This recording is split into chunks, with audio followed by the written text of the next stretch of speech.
Sveiki! Ar jaučiate artėjančias kalėdas?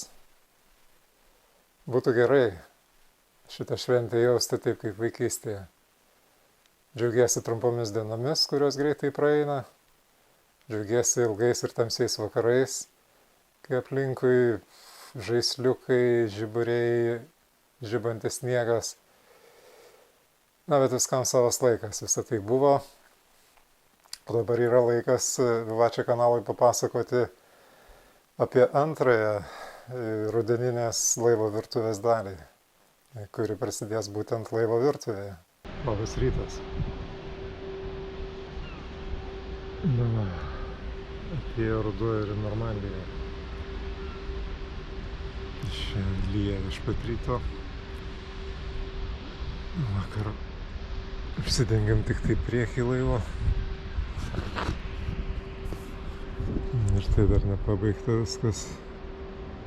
Teks laukti dabar, kol nustos lietus, nes negi dabar ant tokios balos dengsi viską. Nu, šiaip vakar gerai padirbėjau. Ir variklį pat sutvarkiau, žiemai paruošiau. Tepalus pakeičiau, impelerį pakeičiau, filtrą pakeičiau. Šiandien dar keletas darbų turėtume, jeigu nustos lietus lyt ir šiek tiek pavyks pradžiovinti denį, tai tada uždengsim. Pabaigsim uždengti, tada jau trauksim namo. Gali filmus. Rytas prasideda šitaip. Kelionė į prausyklą. Lynoja.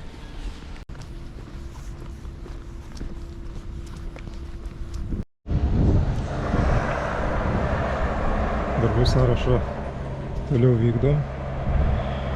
Sekantis mano darbas yra nuvalyti sraigtą. Sraigtas nėra labai blogos būklės, nėra labai apaugęs, bet šiurkštus paviršius yra ir turint galvoje, kiek jisai prideda pasipriešinimo, tai greičiausia kokį 100 gramų kuro papildomai suvalgo. Tai aš nusprendžiau jį nuvalyti ir paskui vėl ieškoti, kuo jį padengti.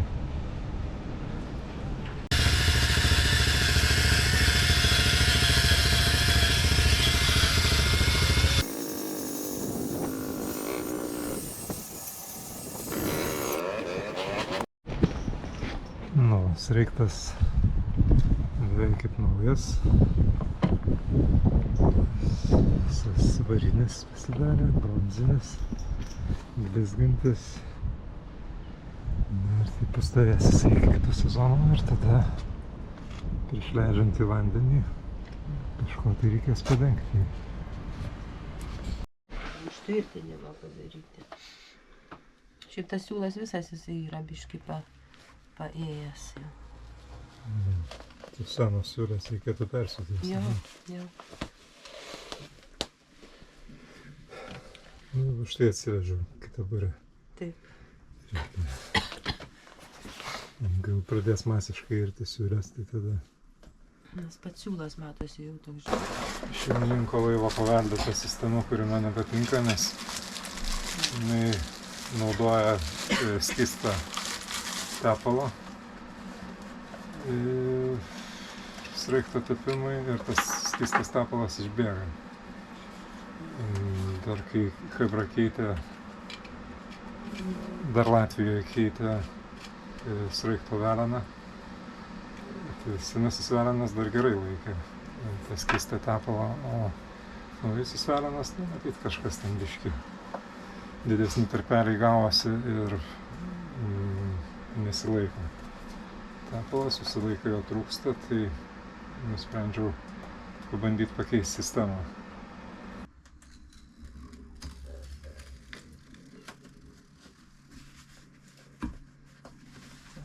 Taip paprastai. Nu, va, kai būna paprastas sraigto patepimas, staiga pavirto į viso guolio remontą. Nes betepdamas sraigtą pamačiau, kad šita guma yra plyšusi. Ir aišku, kad per čia lašas po lašo, bet patenka arba galėtų patekti jūros vanduo. Tai šito niekas nenori. Ir dabar tam, kad visą tai perdaryti, man reikia ištraukti sraigto veleną. To ir užsiimsim. Jo, vieną numaut, kitą užmaut.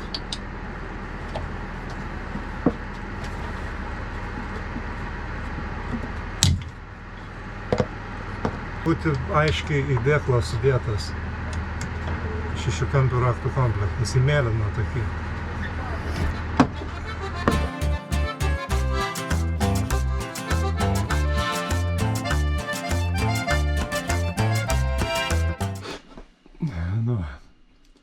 Nauja detalė, kainuojanti nei daug nei mažai 10 eurų. Biški skiriasi išorinis skersmuo nuo senosios, bet senoji va. Čia suplyšusi, čia suplyšusi ir čia yra plyšimas. Tai nieko gero. Blogiau bent jau nebus.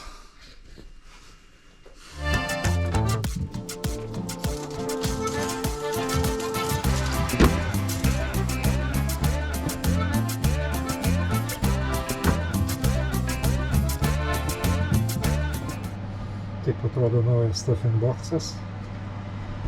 Na, tikėsimės, kad jisai bus geras. Tarnaus neblogai negu prieš tai buvęs. Kaiminystėje irgi vyksta veiksmas.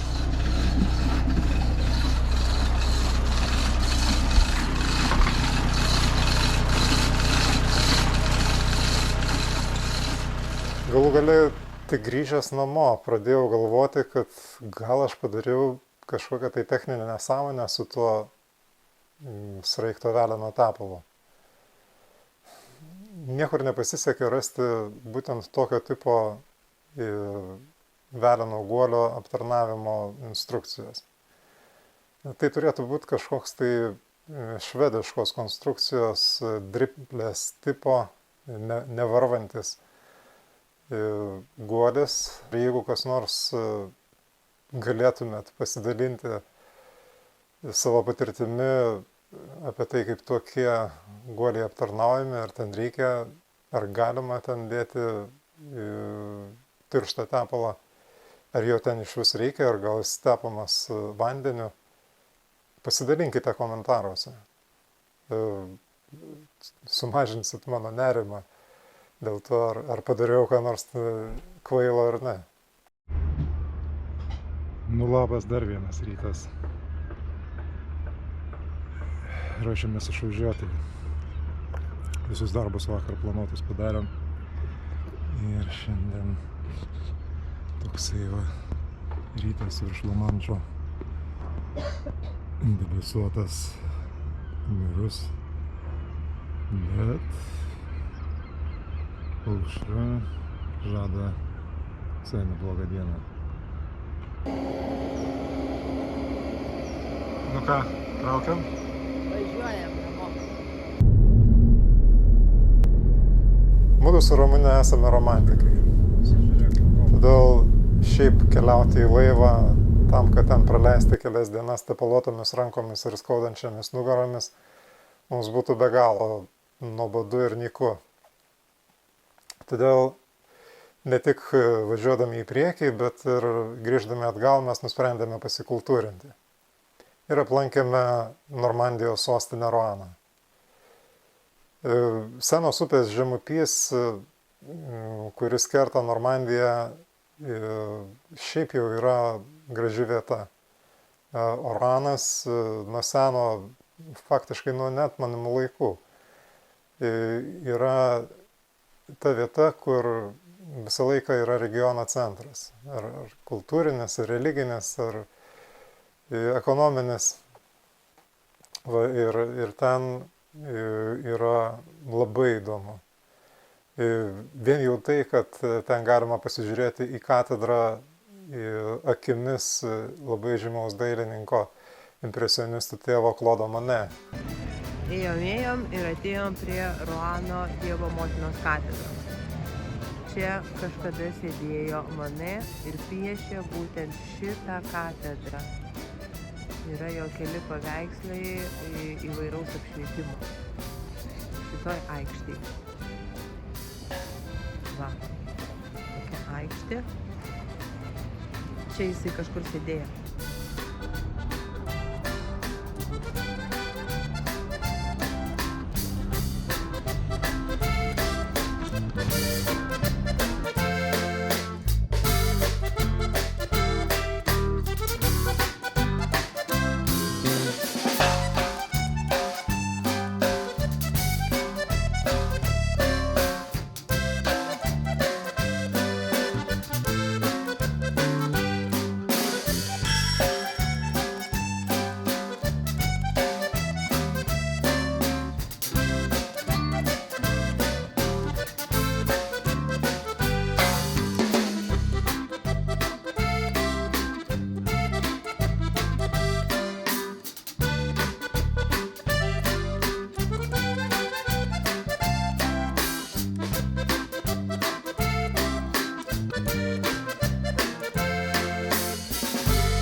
Ruanas.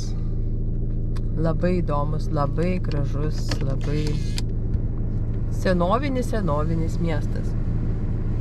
Unikalus. Jo, dar tikrai. Mane Senos slėnio regione yra atpažįstamas iš daugelio peizažų, kurie iš tikrųjų yra įsimintini. Tačiau turbūt pats įsimintiniausias ir didžiausia traukos jėgą turintis objektas yra Mane sodyba. Ten esantis jo sukurtas parkas, sodas ir ypač garsusis vandens lelijų tvenkinys, kuris daugybėje Mane paveikslų yra išnaudotas kaip motyvas. Taigi mes ten ir patraukėme.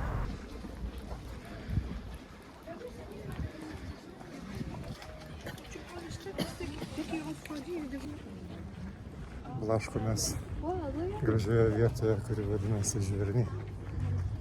Ir tikimės surasti Klodo Mane sodybą. Grožis.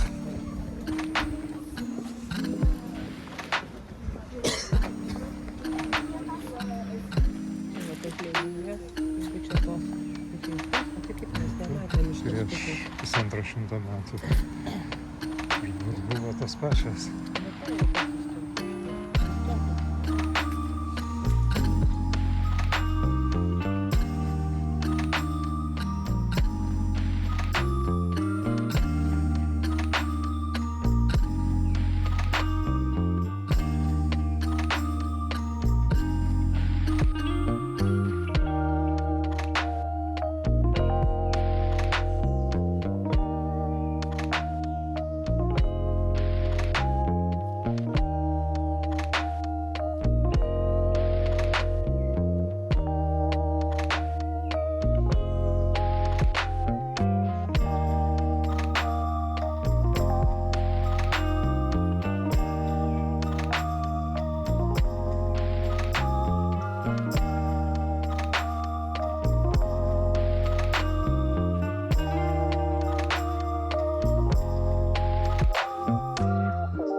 Tai kaip tas Klodo Mane sodas? Labai fainas. gaila, kad daug kas nebežydi šiandien. Kokia vasara atvažiuoti. Steks spalvų pilna. Jo, Na spalvų gerai, daug. viskas, šiandien programa baigta, važiuojam ieškot namų. Na štai, apsistojom Vernone, mažam butuke. Darius valgo sumuštinį kelioninį. Labai įdomus butas, baltas, šviesus, toks kaip koridorius. Gražus, tvarkingas butukas. Viskas yra. Virtuvėlė. Einam dabar į viršų. Oi, laipteliai tokie truputį sudėtingi, bet nieko. Tuoj palaukit, uždegsiu šviesą. O čia vat kambarys miegamasis, taip įdomiai, lova. Ir čia vat yra tokia užuolaidėlė. Ir iš karto yra vonia ir tualeto kampas. Nu va, o čia yra vidinis kiemelis. Irgi yra šviesa. Galima pasėdėti, pamedituoti. Ir ten šeimininkų kiemelis. Irgi sakė, galima naudotis, jokių problemų. Labai faina. Labas rytas. Tai atsisveikinsim su Vernonu.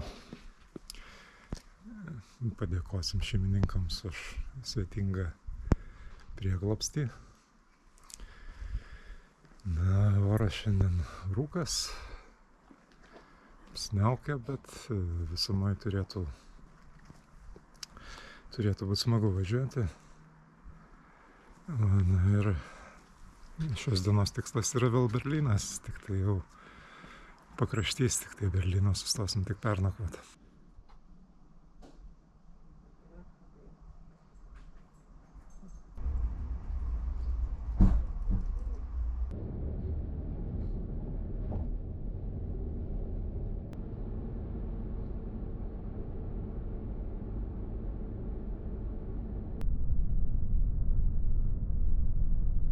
Nu va, dar vienas labas rytas. Paskutinis mūsų kelionės etapas namo. Važiuojam namo. Ačiū. Šiandien yra lapkričio 1.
Lietus Lietuvoje, o mūsų kelionė baigėsi.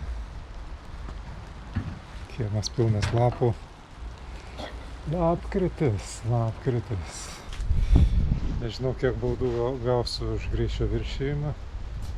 Stengiausi to nedaryti, bet neišvengiamai dariau klaidų. Atsarbu, sveiki gyvi, su veikiančiu automobiliu parvažiavom. Ir atrodo, kad mūsų laukia jau namiškiai.